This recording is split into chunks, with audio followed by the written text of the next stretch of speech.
Hello আসসালামু আলাইকুম guys, আজকে নতুন একটা চমলক প্র্যাঙ্ক চলে এসেছি। মাল্লো আজকে চমলক একটা প্র্যাঙ্ক করবো। তো এই যে দেখতেছেন কেকের ভিতরে, এটা কিন্তু মোমবাতি না, এটা একটা বোম।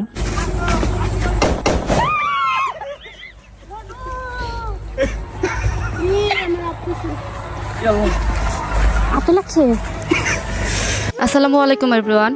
আজকে আপনাদের কোনো ফানি ভিডিও নিয়ে আসিনি আমরা। আজকে একটা দুঃখের সংবাদ আপনাদের মাঝে শেয়ার করতেছি। আপনারা সবাই কম বেশি এই ভিডিওটা দেখছেন, যেহেতু 16 মিলিয়ন ভিউ হয়েছে, কম বেশি সবাই দেখছেন। তো এই ভিডিওটা বানাইতে যায় আমার মার হাতে অনেক ব্যথা পাইছে। প্রথমে সেটা বুঝতে পারি নাই। প্রথমে ভাবছি যে একটু ঠান্ডা পানি বা বরফ টরফ দিলে ঠিক হয়ে যাবে, কিন্তু আস্তে আস্তে ব্যথা তখন কমে নাই, আস্তে আস্তে বাড়ছে। তো বাড়তে বাড়তে এক পর্যায়ে মারে হাসপাতালে নিয়ে গেছি। নিয়ে যাওয়ার পরে ডাক্তার বলছে যে পরীক্ষা করার পরে দেখলাম যে মার যে ছোট আঙ্গুল, এক হাতের কাইঙ্গুলটা বাঁকা হয়ে গেছে রোগে টানা খায়া।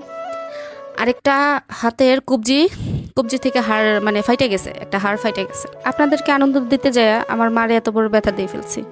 আল্লাহ আমাদের মাফ করুক। আমার মা অনেক সহজ সরল একজন মানুষ। সবাই কমেন্টে বলেন যে আন্টি অনেক সহজ সরল, আসলেই সহজ সরল বাস্তবে। তো আমার মা ফার্স্টে বুঝতে পারে নাই যে আমরা এত বড় একটা কাজ করতে যাইতেছি। তো আমার মা তো আমাদেরকে মাফ করে দিছে। এবার আল্লাহ মাফ করুক। আপনারা সবাই দোয়া করবেন আমার মার জন্য। আমার মা আসলে হাতে অনেক ব্যথা পাইছে, 2 হাতেই ব্যথা।